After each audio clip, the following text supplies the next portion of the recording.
Hi, what's happening? It's your boy Rico from StreetScores, and we have a lot to talk about today, man. First of all, Joey Jr. saying that the Washington Commanders will hit Jalen Hurts. Also, a Washington Commanders rookie cornerback was snubbed severely. I'm going to show y'all exactly why. Also, NFL execs say that Jaden Daniels is generational. We're going to dive into everything that was said there. Also, the Jets are lying about the Washington Commanders. We'll talk about that. And then we also have more Dan Quinn bars, and I have a big-time injury update for you as well. So this video has a lot going on. It's pretty much a Rico report. And before we get into everything, first of all, I got to give y'all the fact. I'll give y'all the fact at the end of the video. This is a January 23rd fact, so make sure you stay tuned to the end of the video for that. And before we dive into everything, make sure you stiff on that like button, stiff on the subscription button, and stiff on the bell next to that subscription button so you get notification each and every time I release an informative and opinionated video just like this one. Make sure you stay tuned to all of the content. Really appreciate y'all for supporting every video, pulling up to every live stream. Hey, man, we're in the NFC Championship, y'all. Come on, man. Make sure y'all pull up for the live stream. I'll be doing my live play-by-play like I always do, analyzing everything, so make sure you stay tuned for that. And if we win and we're on the way to the Super Bowl, you already know we're going to have the Victory Call-In Show live stream for y'all to call in immediately afterwards as well. Without further ado, let's go ahead and dive into this video right now, though. Let's get it. Adam.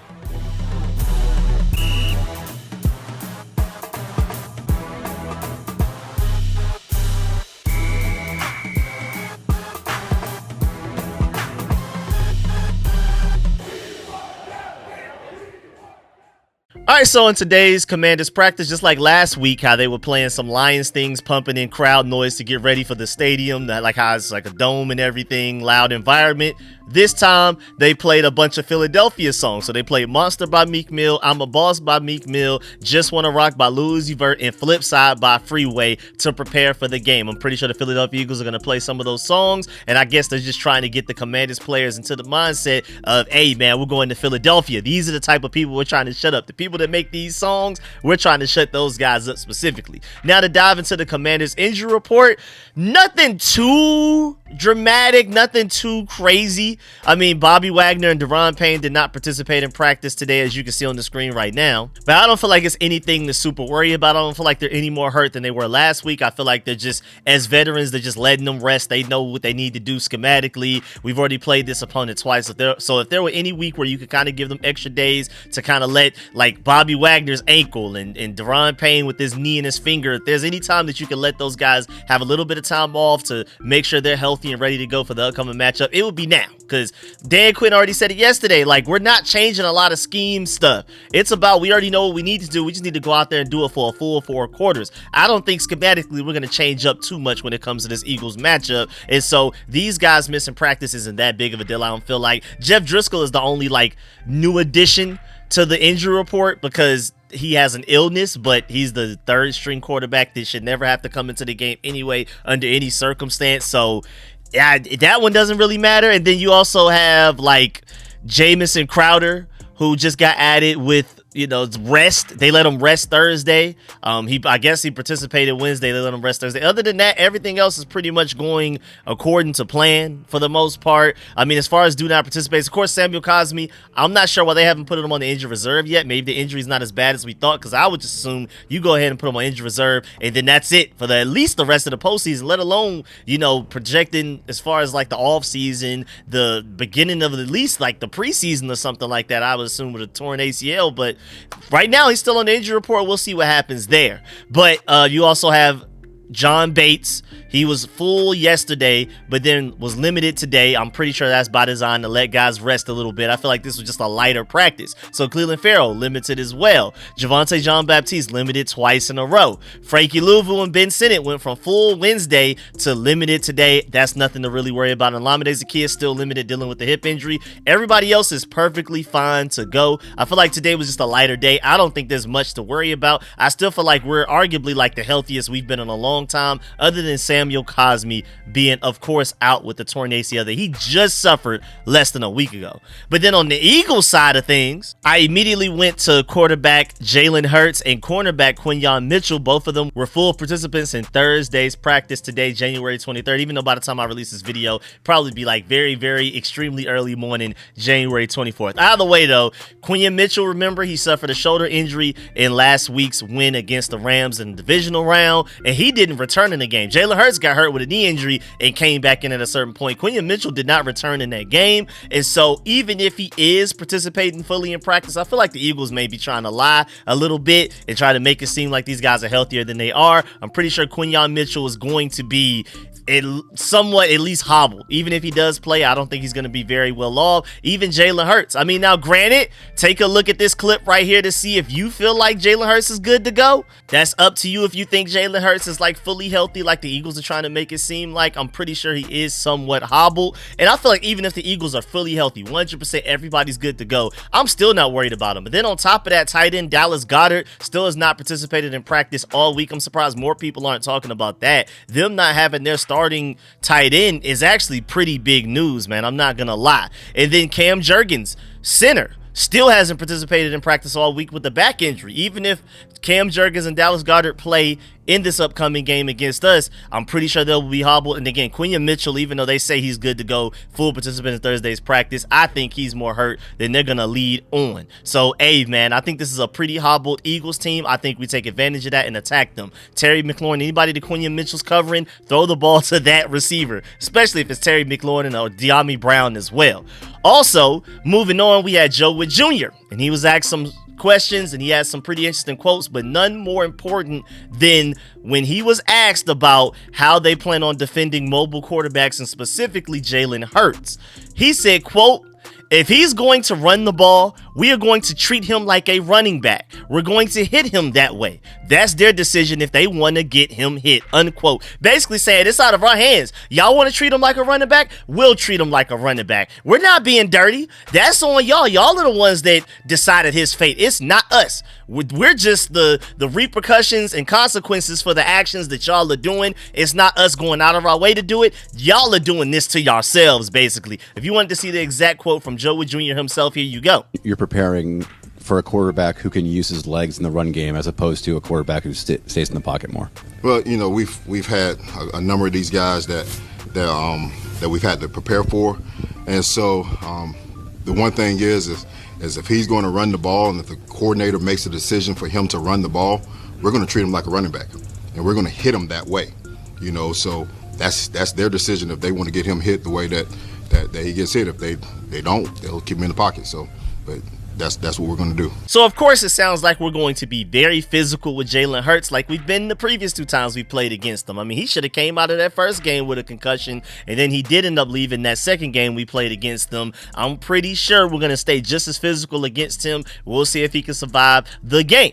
But, I mean, a lot of Eagles fans, of course, making a big deal out of this, talking about dirty team, and we have a bounty out on Jalen Hurts, or they're going to retaliate by trying to knock out Jaden Daniels and stuff like that. They're saying we should be investigated and all of that type of stuff. But, I mean, first of all, this is the NFL. And literally, when your quarterback starts to run like a running back, you have every right to hit him as a running back. So I'm not understanding what the problem is here. And then also shouts out that at J Daniels MVP, because I agree, he said nothing wrong with what Commanders defensive coordinator Joe Wood Jr. said here. It's a physical league. As a quarterback, you have to understand that when you take off for a run, you are subject to hits. And yes, same applies to Jaden. It's a risk that any mobile quarterback takes when he runs. And I know this ain't the same fan base that loved everything Brian Dawkins did and stood for. I know it ain't. And also not the same fan base that as soon as we drafted Jaden Daniels, before the season even started, was talking about how skinny Jaden Daniels was and that they would knock him out of games. I know this ain't the same fan base that was saying those things, talking about Joe Wood Jr. and the Commanders and Frankie Louvu especially are out here playing dirty. I don't want to hear none of it. I mean, you haven't even seen Frankie Louvu get fined for any of the hits that he's done. So that's how you know he's not playing dirty. It's one thing for like it not to be called in the game, and of course we'll be like, well, it wasn't called in the game. But then even after the NFL goes back and reviews every single game that ever happens in the preseason, regular season, postseason, and then they go and be like, okay, that should have been a flag, and actually we're gonna fine you for that bad hit, that illegal hit, that unnecessary hit. Frankie Louvu hasn't been fined for any of these hits that people are calling dirty right now, and that's after further NFL review after the game from their best of the best. Not even during real time. They have time to study these plays and look at it by the very microsecond, time it bit by bit, and they still haven't flagged them. So they haven't fined him, nothing. Frankie Louvu is not a dirty player like they're trying to put that tag on our boy right now. Stop playing. Speaking of linebackers, Bobby Wagner talked about the playoff run. He said the two times they said they were underdogs, we think that we played our best ball. So they love being underdogs. This team is feeding off of the fact that they're underdogs. They're hearing the outside noise. They're not letting it negatively affect them. If anything, it's only motivating them. They feel like they play their best when they aren't underdogs. I'm curious to see what the Commanders will look like when we're ever not the underdogs. You know, say we go all the way, win the Super Bowl this year. Next season, people are going to be looking at us like the best team in the NFL, right? Well, how will we react to that? I'm really curious. That's a later problem. That's not our problem right now. And I just love the fact that we love this underdog mentality. We feed off of it. We thrive off of it. I want to keep that going. Keep thriving from that. Also, Bobby Agner was asked about his friendly trash talk with Jaden Daniels. He said, quote, "You got to treat him like the child that he is," unquote. I love the constant bickering that they have back and forth. Remember, I mean, it's been all season. Like Jaden Daniels talking about Bobby Wagner can't read. Bobby Wagner saying that Jaden Daniels thinks he's the best basketball player of all time, and he's not.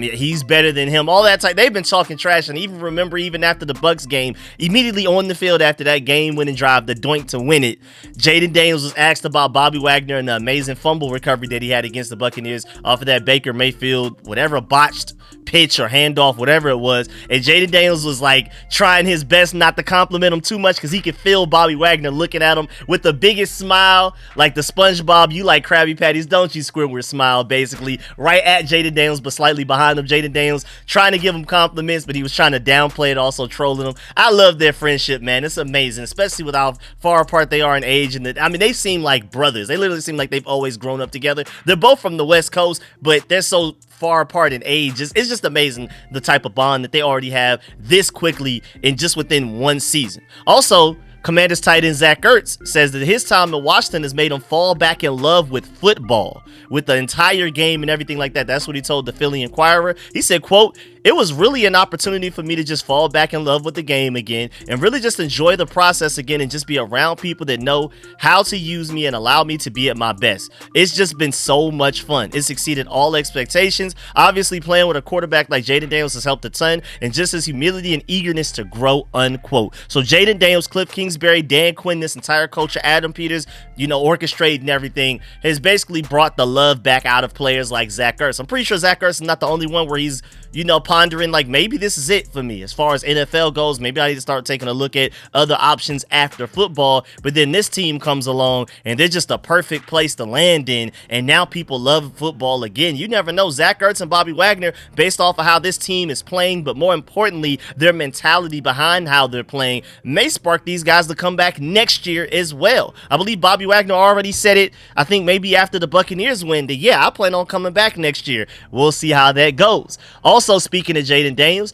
he has double gloves on right now. Apparently, that's what John Doran TV tweeted on Twitter. He said Jaden Daniels is wearing a glove on his throwing hand as the Commanders practice outside of the cold temperatures for the first time this week. Up until this point, we've been practicing indoors, now getting ready for the Philadelphia Eagles and the cold weather that they're about to have in Philadelphia. No dome. They have Jaden Daniels and the entire team practicing outside all this week, but Jaden Daniels specifically practicing with a glove, as you can see on the screen right now. And he still seems pretty accurate to me. I'm pretty sure he'll be good to go. I'm pretty sure that if there's anybody putting in unnecessary amounts of hours to make sure that they're ready under new conditions, it would be Jaden Daniels, adjusting to the glove, adjusting to the cold. But we can't forget, Jaden Daniels has already played very well in the cold. That game versus Atlanta was extremely cold. It was colder that game than I believe it's going to be when we play the Philadelphia Eagles, because we play at 3 p.m.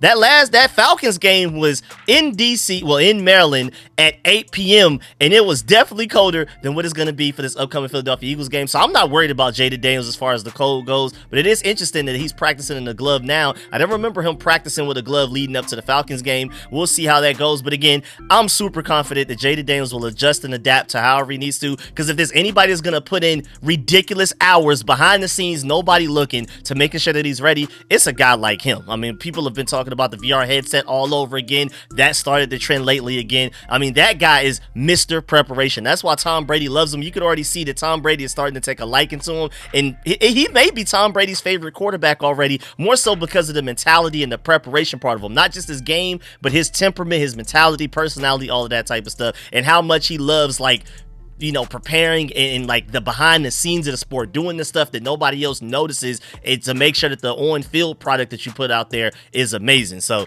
hey man, Jalen Daniels seems to be Tom Brady's favorite quarterback. I think it's with good reason. I've been saying since way earlier in the regular season that Jalen Daniels is basically Tom Brady-esque in the pocket, but then he just also happens to be able to run a 4.3 something, low 4.4 something. That's what I've been saying the whole time, and now that Tom Brady's taking a liking to him, it's amazing. Also, going back to Joe Wood Jr., he was asked about building a new culture in Washington. He said, quote, "You have to be a little bit crazy to be here because the way we do things is not in the normal way," unquote. And that is the same message that Joe Wood Jr. has been giving us since we first hired him. Before we even got to free agency, before we even drafted Jalen Daniels, Joe Wood Jr. kept saying that. Before we even purged most of the roster of Ron Rivera guys, he said, if you want to stay around here, you're going to have to learn to do things our way. And that was before we even traded away guys like Jahan Dotson. You could tell that guys like Jahan Dotson did not fit that mentality. The guys that are still here clearly fit that mentality, and that mentality clearly is doing a great job because we're already in the NFC Championship, just 1 year in a rebuild. So I love the fact that that mentality is still holding strong, and Joe Wood Jr. continues to repeat it over and over again, like this is how we feel. And just to warn you guys, any of y'all looking to try to join us in free agency, know that it's not just about your talent, it's about your mentality as well. Mentality may be even more important than talent. You could definitely argue we have the least talented roster in the playoffs right now. Even during the divisional round, you could say we had the least talented roster top to bottom. But it's this mentality that this team has, along with Jalen Daniels just being ridiculous generational talent, best rookie season arguably in all of sports. I mean, that plays a large role in it as well, but the mentality behind this team is a big reason why all of this is happening. Joe Wood Jr. also said, quote, "I love playing on the road. No better feeling than to walk out of that place and it's quiet," unquote. I love that as well, man. I love every mentality quote that I'm getting from this coaching staff and these players, man. Zach Ertz is learning to love football again because of this team. He almost was about to give up on it. Bobby Wagner's excited, can't wait to return. Joe Wood Jr. is ready to hit Jalen Hurts by any means necessary. If y'all want to keep using him like a running back, we're going to treat him like a running back. And then also, these guys love being underdogs and they love playing on the road. Come on, man. Then let's get to Dan Quinn because he dropped a few bars as well. He said, quote, "Over the last maybe 6 weeks, we've gotten better on the field, but we've also gotten better between our ears. We're more resilient, we have more belief, and mentally tougher than we've ever been," unquote. And hey, what better time than now to be the best that you've been all year? I told people immediately, literally after the Bucs lost week 1, this is the worst this team will be for the rest of the season. I didn't expect us to reach the NFC Championship with a really good chance of making it to the Super Bowl and maybe even shocking the world and winning the Super Bowl. But I told people, and y'all can go back at the clips, I told y'all, if we play the Buccaneers again, I said this like mid-season, we play the Buccaneers again, we are the better team. I expect us to beat them. So and it's all come true. We're just literally getting better and learning who we are, and then we formed our identity maybe like late regular season, and now we firmly have that identity, and now we've taken that identity and have gotten better at that specific identity every week. I feel like the Philadelphia Eagles are about to face the very best version of this Commanders team of 2024 that anybody has seen. Like, this is going to be the best version of ourselves all year. I feel like we keep getting better and better and better. I feel like we're even better going into this Eagles game than we were when we just beat the Detroit Lions. So the Philadelphia Eagles better watch out, because I completely agree with Dan Quinn there. Dan Quinn also talked about the Commanders' late season run. He said, quote, "We've raised the floor, but we haven't found our ceiling." I like that quote, man. If you wanted to hear the quote exactly right here, it's a super bar. I don't feel like I delivered it well enough. Here goes Dan Quinn to give you the bar himself. I've been asked early and often as the team got together, what's your identity? And that took some time to answer, as it should. But while we have found our identity, what I hit with the team is that we still haven't found our ceiling. And that fires me up to say that at this time of year. And that's really what we chase, about what we can do to get better and find our space to go for it again this weekend. And we've consistently raised the floor, but we haven't found that ceiling that we're going for. And that's kind of what the whole weeks are about. Don Marco, I mean, just straight bar, man. Now let's keep it pushing, man. So we also have a Washington Commanders rookie cornerback that just got snubbed big time. And it's even worse because it's after a huge game where he just had 2 interceptions on Jared Goff and that high-powered Detroit Lions offense, where some people feel like it was one of the best offenses in the NFL. That boy, rookie Mike Sanderstill, just went out there and got 2 picks against those guys. Well, for some crazy reason, the NFL has put out their Defensive Rookie of the Year finalists. You have 2 Eagles corners, Cooper DeJean and Quinyon Mitchell in that list. You have Brandon Frisk, defensive end of the Rams. You have Chop Robinson, linebacker of the Dolphins, and then Jared Verse, defensive linebacker / edge rusher, whatever, Jared, of the Rams as well. I feel like Jared Verse is the most likely to win it, so maybe at the end of the day it doesn't really matter, but I still feel like that's highly disrespectful to not have Mike Sanders still in that list, because shouts out to Ryan Fowler for pointing this out. Non-Defensive Rookie of the Year nominee Mike Sandersteele versus Defensive Rookie of the Year finalist Cooper DeJean. Let's talk about tackles. Mike Sandersteele has 93 tackles compared to the 51 Cooper DeJean tackles. And just to let you know, Mike Sandersteele's tackles are second among all rookies.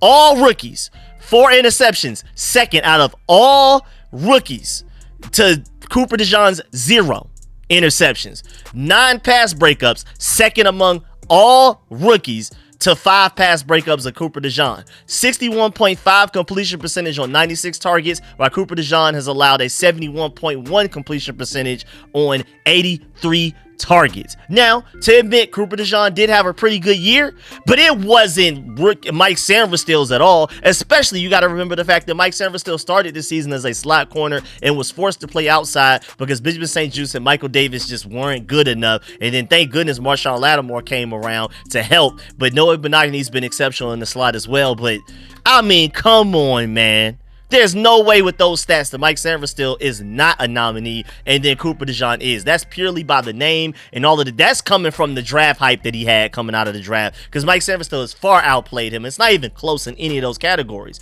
But one way that, you know, the NFL or the national media can't snub us is the fact that Jayden Daniels was voted the 2024 Rookie of the Year and Offensive Rookie of the Year by Pro Football Writers of America. So at least he got that one. Of course, Jared Verse won the defensive side of it, but Daniels was not only the offensive rookie, but like I said, the overall rookie as well. So he won 2 of the awards. Jared Verse won 1, and then nobody else got any. And then, of course, also make sure you go and vote for Jayden Daniels for the Pepsi Zero Sugar Rookie of the Year, because that's the big one that we all care about. So make sure you go vote for that one. He already set a record for Rookie of the Weeks. We already know that he's going to win this one, but make sure y'all go out there and vote, because I want the voting to be like by like a huge landslide, to the point that like I hope they come out with the data like this is how many votes Jayden Daniels got, this is how many votes the next guy got. And I hope Brock Bowers, my Georgia dog, is second. I hope Bo Nix is like a distant third if he is third. But shouts out to Brian Thomas, because he balled out. Bucky Irvin balled out. Malik Neighbors is a dog. I mean, his whole situation was just because he had bad quarterback play.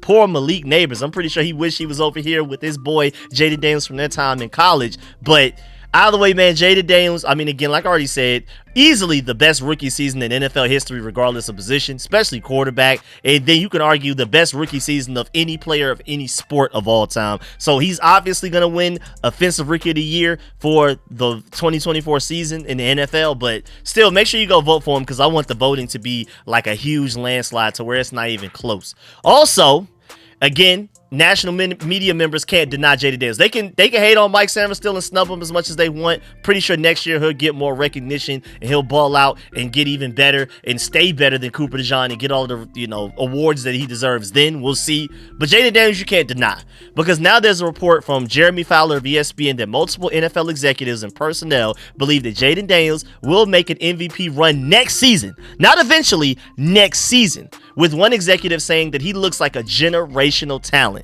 When you go to the exact NFL of the ESPN article that Jeremy Fowler wrote, he said, "We've seen this script before. The number 2 pick has a banner rookie season, driving MVP buzz for year 2. In CJ Stroud's case, that prediction ultimately fell flat. His play leveled off slightly for his 2023 campaign, though a maligned offensive line was a factor. But evaluators believe Jayden Daniels is different and has staying power, unlike CJ Stroud." The quote is from an NFL executive, quote, "He's scary. He's never rattled and elevates everyone around him. I hate to use the word generational, but it really looks like he's that," unquote. Undeniable. People that even hate to throw around the word generational have no choice but to put that tag on Jayden Daniels, because he is. Also, finishing up the part of the article that's talking about Jaden Daniels, because there's a bunch of, Jeremy Fowler, when he does ESPN articles, he's talking about a lot of different topics. But just this specific topic here, in the transitional year for head coach Dan Quinn and general manager Adam Peters, Washington's march to the NFC Championship game exceeded expectations for many in the organization. The prevailing theme is the roster will be even better in 2025, which only strengthens Daniels' case. I completely agree. Remember, now, granted, we do have some guys that are strong contributors to this team right now, currently on the last year of their deals, because a lot of these guys are on one-year deals. So we got to re-sign a lot of those guys. So seeing that we have top 3 cap space is kind of like, false a little bit, because it's not like we have top 3 cap space and like we're going to keep the exact team we have this year, and then we have that top 3 cap space to spend all on outside players to bring them over here from other teams. It's not going like that, but still, the fact that we do have top 3 cap space, it allows us insane levels of flexibility, and this team will only be better. I've been saying it since like midway through the season. This 2024 Commanders team is the worst Commanders team you'll probably see for at least minimum the next 10 to 15 years, which should scare the mess out of the entire NFL, but especially other NFC East teams, because, I mean, this is the time you should have caught us lacking. You won't be able to catch us lacking no more after this, because Jaden Daniels is only going to get better. This roster is only going to get better. Watch out, because players from other teams are looking at us like, man, I want to play for them. I'm going to be even willing to take a pay cut to come contribute to that team. I'm willing to take a lesser role to be a part of this Super Bowl contender rather than being a full-blown starter making more money for one of these other sorry teams right now. We used to be one of those sorry teams. Now we're one of those teams that people want to hop on the bandwagon for. I can't wait for the future. But right now, the only thing that matters is going to the Super Bowl after beating these Eagles in a couple of days and then winning the Super Bowl. Also, moving on, Josina Anderson went ahead and updated us and said that assistant general manager Lance Newmark of the Washington Commanders is already on his way to the Jets building, but this was reported 2 days ago, January 21st, and he hasn't officially signed anything, but it seems like it's pretty much going to end up being a done deal after Aaron Glenn is officially hired as the head coach. He's going to want to bring his former NFL executive back when they were in Detroit together last year. Aaron Glenn was with Detroit this year, but Lance Newmark left for the Commanders. They're going to reunite with the Jets, and he's going to basically be his GM. This is going to be Lance Newmark's. I mean, he's been in the NFL business for over 20 years. This is going to be his first shot at being a GM, so I'm pretty sure, and I'm happy for him to take that opportunity while it's there. So go ahead and do that, Lance Newmark. Shouts out to you. Appreciate all of the help. I remember like one of the strongest contributions he made to this team was he helped organize how we evaluate draft guys. Like he gave everybody, like all of the scouts, like a scoring system or something like that. Like that was his innovative thing to do, and I'm pretty sure we're going to continue to do that no matter who we bring in to help. And then also, Dan Quinn gave Lance Newmark all of the credit for him scouring everywhere, like combing through anywhere that you possibly could for all of these kickers that we've ended up with throughout this season after Brandon McManus with the off the field issues that he had. He ended up being a great kicker. So Adam Peters did not miss there. We just ended up with an unfortunate situation because then it ended up not even necessarily being true because he ended up, who did he ended up with where he only missed like one kick all year or something like that by the time he got to play after all of that off the field drama was officially like dismissed and whatever happened to it. Either way, Adam Peters had the right kicker. It was just the wrong time, I guess. And then since then, Lance Newmark has been the one that keeps bringing guys in. He's the one reason that we had Austin Seibert when he was Austin Cyborg and he wasn't missing anything. And then he's the reason that we have Zane Gonzalez to help us doink that win against the Buccaneers. So, hey, man, Lance Newmark, you've done great things. But, like I said before the intro, the Jets are lying on us because you have John Frisella. I'm assuming this is a Jets reporter of some sort. Yes, he is definitely a Jets reporter. Nets, Jets, all of that stuff, UConn, whatever. He tweeted, the New York Jets will hire Commanders assistant GM Lance Newmark as their new general manager per source. Newmark is very friendly with the new Jets head coach Aaron Glenn. We know that. This is where the lie comes in. In addition, Newmark helped draft Jaden Daniels, hired Dan Quinn as Commanders head coach, and Cliff Kingsbury as the offensive coordinator. Quite a resume, a bright future in New York, and that is a flat-out lie, man. You ain't got to lie, Craig. I just gave you all of the reasons why Lance Newmark would be a good hire for you, but you don't have to go as far as the lie. Lance Newmark was brought in here after we already hired Dan Quinn and Cliff Kingsbury. So don't sit here and act like Lance Newmark is the reason that we hired those guys and you're going to give him all the Jets are going to dress it up to look like Lance Newmark is the reason the Commanders had this ridiculous 2024 ascension and 2025 postseason run that we're having right now. That's not the case. I love Lance Newmark, but it's more Adam Peters and a lot of other people involved than Lance Newmark specifically. I already gave you the reasons why we're going to miss Lance Newmark, but he's not like the one by the real genius behind the scenes like the Jets are trying to make it seem like. Don't do that. You ain't gotta lie, Craig, man. Lance Newmark is perfectly fine without you adding hyperbole to whatever he's done for the Washington Commanders this year. And I mean, now I guess you could say he helped draft Jaden Daniels, because yeah, he was here before Jaden Daniels, but even without Lance Newmark here, we would have drafted Jaden Daniels anyway. I mean, look at how they're trying to spin this thing. That is crazy. Absolutely insane. But also, shouts out to George Carmi for pointing this out. Lance Newmark is highly talented. Only half of the information shared below is accurate, though.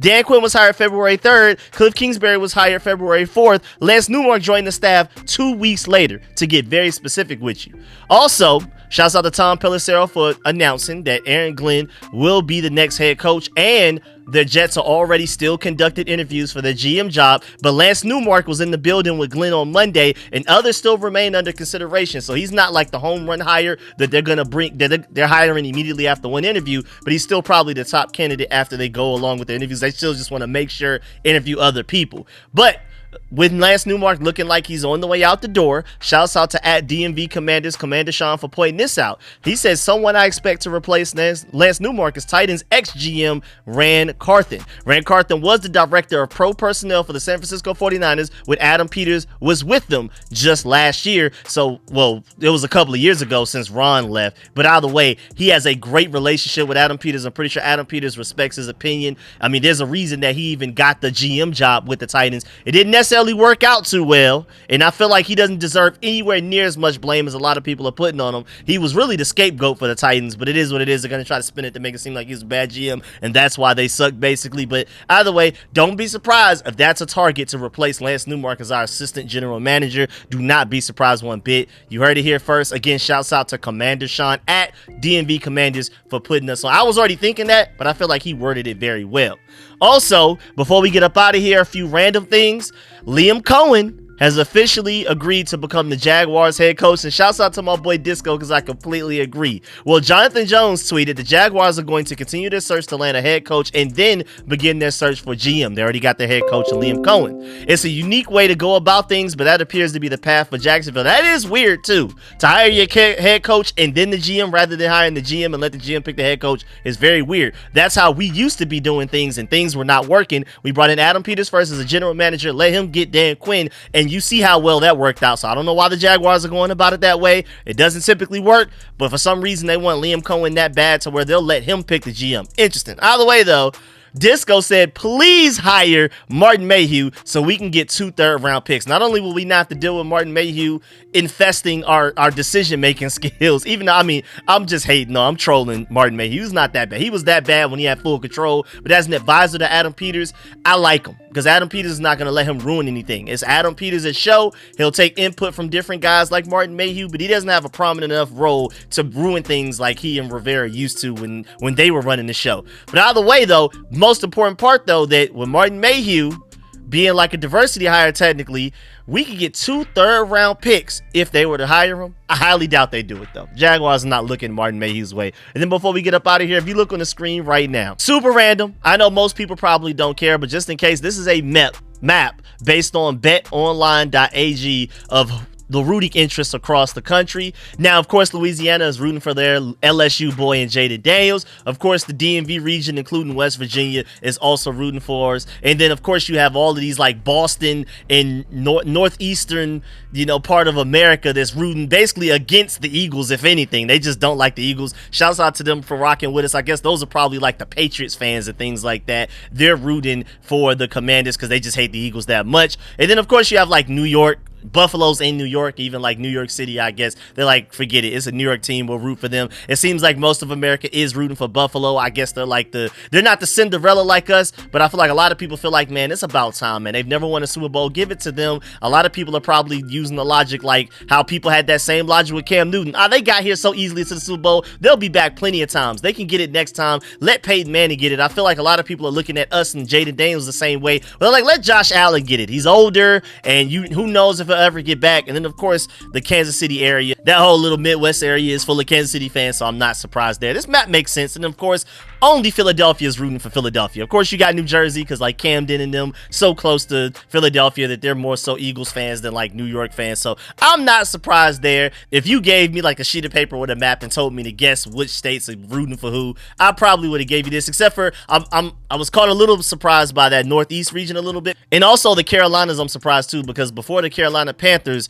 were created, a lot of people born and raised North Carolina, South Carolina, especially North Carolina, were burgundy and gold fans. So that surprised me a little bit. But other than that, everything else kind of makes sense. But yeah, man, that's the end of this video. Please get in the comment section. Let me know if you felt everything discussed in the video. Please still follow that like button, still follow the subscription button, still follow the bell next to that subscription button so you get notification each and every time I release an informative and opinion video just like this one. Make sure you stay tuned to all of the content. If you made it this far in the video, I really appreciate you. Salute to you personally. Also, the fact of the day, y'all know I typically do trivia. It's based on this calendar. The calendar, I guess, goes back and forth between trivia fact, or whatever. So typically I ask you a question at the beginning of the video, give you the answer to the trivia question at the end, but since it's a fact, I don't have a question for you. I just got the fact for you at the end of the video. The fact was the Commanders permitted fewer first downs, 16.8 per game, than any other team in the NFL in 2022. Oh, that's interesting. Our defense was elite that season. I forgot about that. That was the back and forth for the Jack Del Rio defense. Elite, terrible. Elite, terrible. That was actually a really interesting experience that we had going on there. But either way, really appreciate y'all. Let me know in the comment section how you feel about everything discussed in the video, especially how Joe Wood Jr.'s mentality is, hey, Jalen Hurts, you want to run? Or we're going to treat you like you want to run. You want to play like a running back? We're going to treat you like a running back. Let me know how you feel about the whole Commanders mentality behind this team, the things that Bobby Wagner, Dan Quinn, Zach Ertz, everybody said. How do you feel about Jaden Daniels, you know, trying to practice with a glove in the cold to see how he adapts to the Philadelphia weather? Let me know how you feel about Mike Sanford still getting snubbed the way that he did. I don't know what's going on with that Cooper DeJean love, because I feel like Mike Sanford still deserves it even over Quinion Mitchell, but it is what it is. I guess the Eagles were so good so early on that the media already had those guys hyped up early. We beat the Eagles this Sunday, then I'm telling you right now, that hype is going to completely shift towards us, and then going into next season, everybody's going to be treating us the way that they treated the Eagles this season. Also, let me know, like, make sure you go vote for Jaden Daniels for Rookie of the Year. Let me know how you feel about the whole Lance Newmark situation and potentially Rand Carthen being our replacement for assistant GM with Lance Newmark potentially leaving. Let me know how you feel about all of that, and I really appreciate y'all. Again, do not leave this video without leaving a like. Appreciate y'all. Catch y'all later. I'm out.